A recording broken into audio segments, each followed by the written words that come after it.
Welcome to the special meeting of Cabinet on Tuesday the 18th of June. First of all, attendance, as everyone signed the book, is going round. So I'll move on to agenda item 2 then, which is apologies for absence. I've got one apology from Fiona Cross, correct? Yeah. Okay, from Fiona Cross. Third then is declarations of interest. To come in, Derek. Has a personal interest as a member of the Blaenavon Town Council, and as they were consulted on the original proposal, if I can ask Councillor Jones to confirm that interest. Yeah. Thank you. And Councillor Richard Clark has a personal interest as a member of Crossakilog and Llanarafon Community Council, again as that council was consulted on the original proposal. If I can ask Councillor Clark. And finally, the leader is a local authority governor at Ysgol Panteg, as the school is in the catchment area and specifically mentioned in the covering report. So if I can ask the leader to confirm that declaration. Thank you. I'm not aware of any other interests. Okay, anyone else? Right, so we can move on to item number 4, which is the report on extending the age range of Ysgolgell and Gwynflew from 11 to 18 to 3 to 18.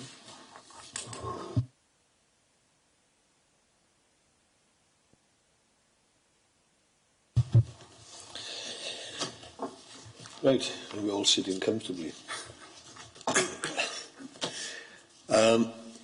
The essential feature of this particular report and the report before us this afternoon is to elicit support for the proposal to vary the age range at Ysgol Gyffing Gwynflew from its current state, of 11 to 18 secondary school, to its proposed state, and that is a 3 to 18 all in school, including nursery, primary and secondary provision. I suppose one of many good things that come out of this is the objection process revealed just one objector, and I suppose that speaks volumes for the uncontroversial essence of the particular proposal. Having said that, I think it's right and proper that we address this one objection, which is in 3 parts, before we determine which way we will vote on this particular issue. The 3 elements are thus a concern about the potential for amplifying the traffic situation at the school or in the vicinity around the school. The second one is the apparent lack of safe walkways to school. And the third one is about a very interesting notion, and one that is very, very important for all sorts of reasons, and that is a concern that the vast age range from 3 up to 18 would see pupils of a very tender age being exposed to or sharing the same kind of space as 17 and 18-year-olds. And there are concerns about that from this particular objection. I'll deal with them in turn. The first issue I've talked about on several occasions in this chamber and in other places in the civic, of my concerns for the traffic situation at strategic times of the day around the school, that's at start times and finishing times, and a traffic situation that is somewhat exacerbated by virtue of the primary school at the bottom end of the St Calix estate. I've talked to the representative of Penigarn St Calix, Councillor Sue Molson. She shares the concerns of her constituents. I have asked for a status report in the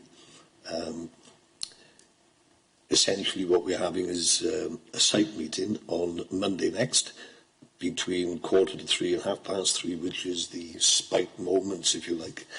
And I'm sure that that will feed into concerns and other considerations about the traffic situation. I am assured by officers, however, that the traffic situation will be a significant and central part of the planning application process, and I can only assume that the site meeting next Monday will feed into that also. The second issue is one of concern again.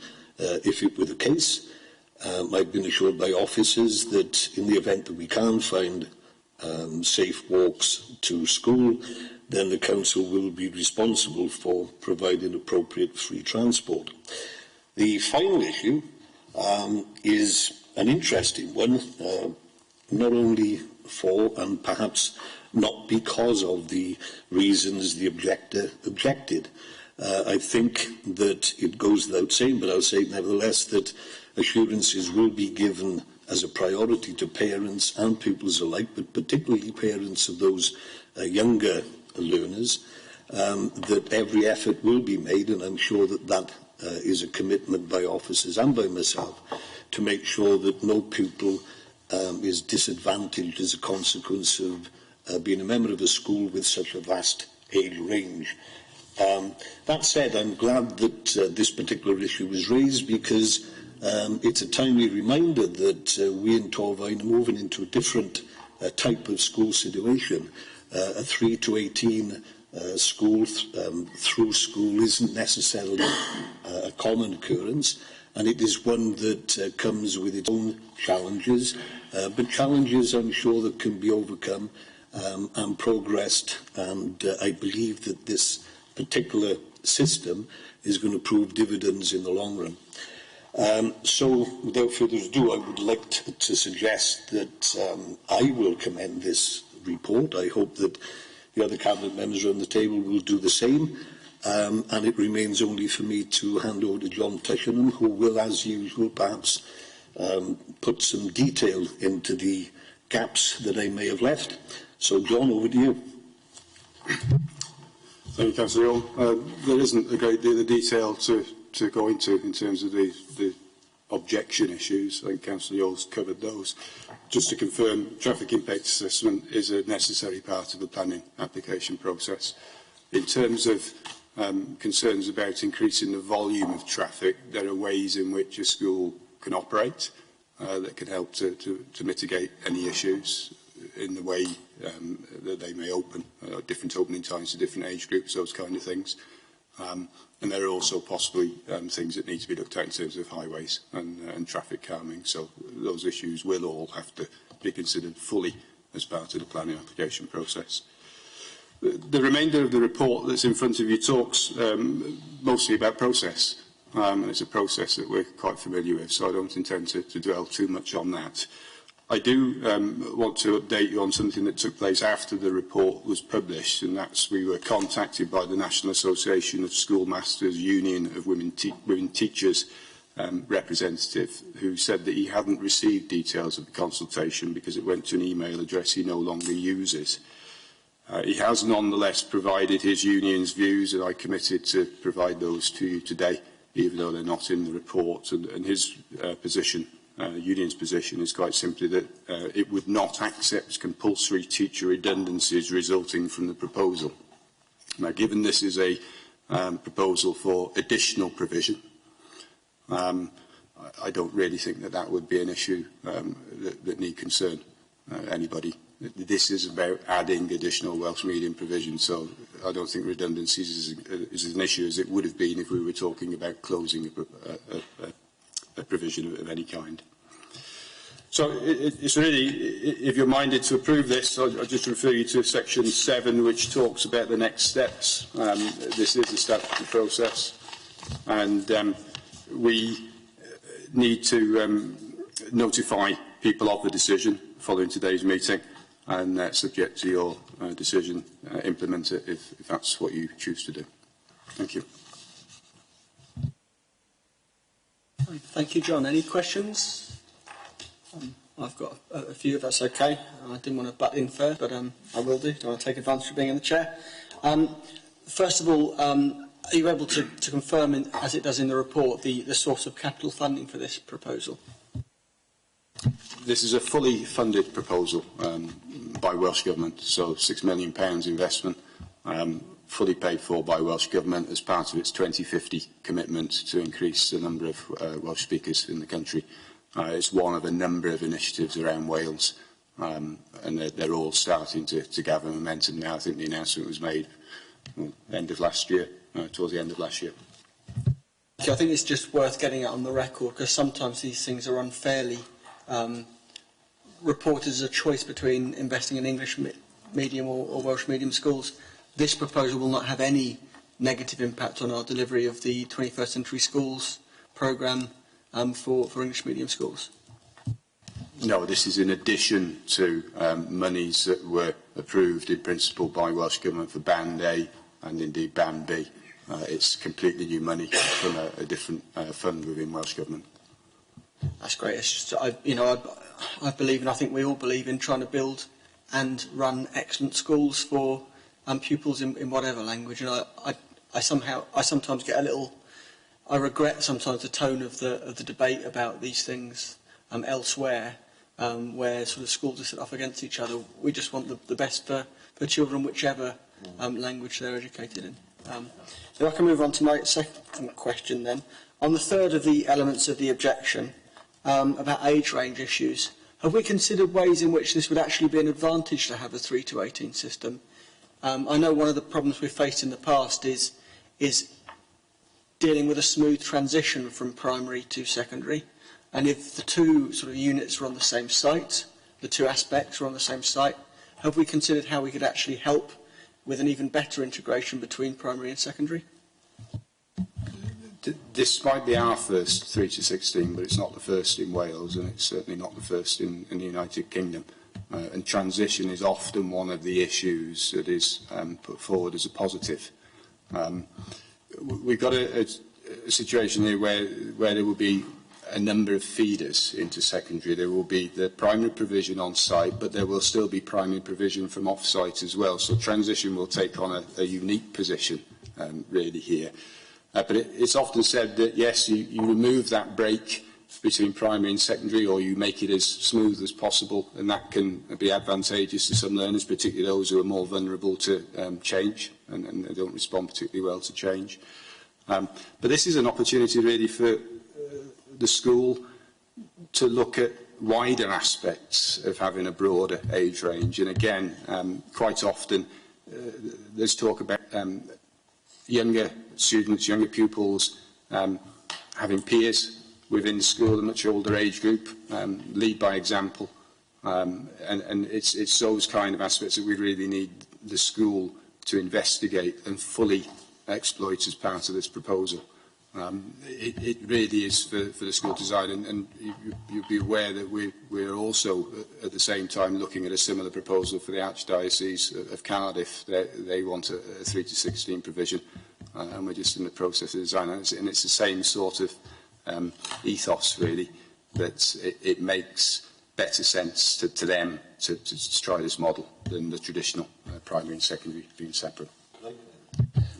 I think it's important to realise also that there is a commitment on the part of officers and the school itself to communicate quite robustly with parents and pupils, and particularly parents of the younger age, because there are several strands of transition that need to be pursued. And the best way to pursue this with any degree of clarity is to make sure that all those with a vested interest are kept in the loop, and that's the commitment that we are giving at this moment. The third question was based around sort of the demand from parents for Welsh language education, and also the supply of teachers, obviously in an area that doesn't have a high percentage of Indigenous Welsh speakers. How are we working with the other primary schools to manage the transition from a 3, is it 3 at the moment, Welsh medium primary to a 4 system? Another myth that sometimes appears in the press, and it's been in the press quite recently actually, is about, we shouldn't be providing Welsh medium education. Well, parents have got a right to choose that for the child or children if that's what they wish. So we've got an obligation to provide it. There is no question that demand has been growing in Torfaen. We don't know what it will grow to. But clearly we've got aspirations for it to grow, and those aspirations are welcomed by Welsh Government because they want Welsh medium provision to grow. That's why they're providing the funding. One of the reasons why they're providing the funding. The challenge, or one of the challenges, is the availability of teaching staff. And that's not just a challenge in this part of Wales, it's a challenge particularly across the southern parts of Wales where The sort of prevalence of Welsh speaking is less than it is in the north. It's an issue that we've spoken to the primary head teachers about before, Welsh medium primary head teachers before. It's not one that we can solve alone.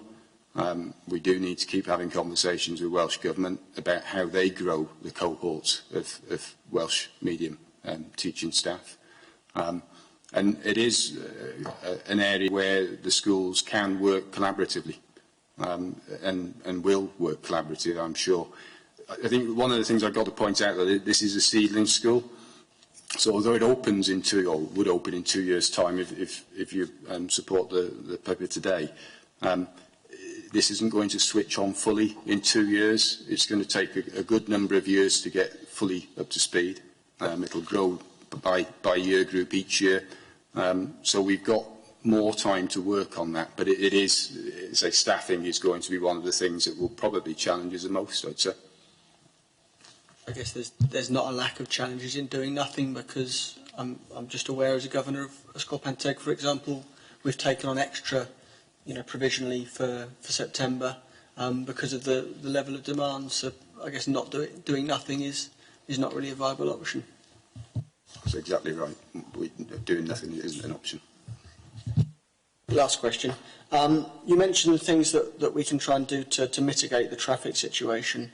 Will we sort of take into account things like design and active travel when we're formulating the detailed plans for the school? Design is one thing, and we're working through some proposals at the moment to find the best one. The active travel is something that we're keen to work on with all schools. I don't think there's a school in the borough that doesn't report some kind of issues with traffic either at the start or the end of the day. It's a particularly difficult nut to crack because, for whatever reason, people like to take their car to school. And sometimes getting them to do it differently, to walk or to use a walking bus, even where there isn't an absolute need for them to have their car, isn't an easy problem to solve. But yes, we'll look at those. I think the crux of this one is going to be around opening times. We do know that the roads around schools suffer at the peak periods. But we need to have a serious conversation with the school over the next few weeks about recognising what the issues are. Can we look at opening times that differ for the different age groups so that you spread the amount of traffic out over a slightly longer period rather than condensing it all into a single start and a single finish? But priority is safety of the children, safety of those on and around the site. And we've never failed to focus on that before, and we're not going to this time. Right. Thank you. Any other questions, comments? I'll move to the recommendations then, which are at 9.1. It's recommended that Cabinet consider the outcome of the statutory objection period process and agree to A, extend the age range of Yscolgoth and Gwynthlew from 11 to 18 to 3 to 18 with effect from the 1st of September 2021. B, as part of above, establish a nursery for 30 full-time equivalent 3 and 4-year-olds. And C, amend the Welsh medium primary school catchment areas within Torfaen, i.e. Ysgol Bryn Onnon, Ysgol Gymraeg Cwmbran and Ysgol Penteg, to reflect the additional proposed provision at Yscolgoth and Gwynthlew. Are we happy to accept those recommendations? Show of hands. That's carried. Thank you, John. Thank you, Dave. Right, that concludes Cabinet for today.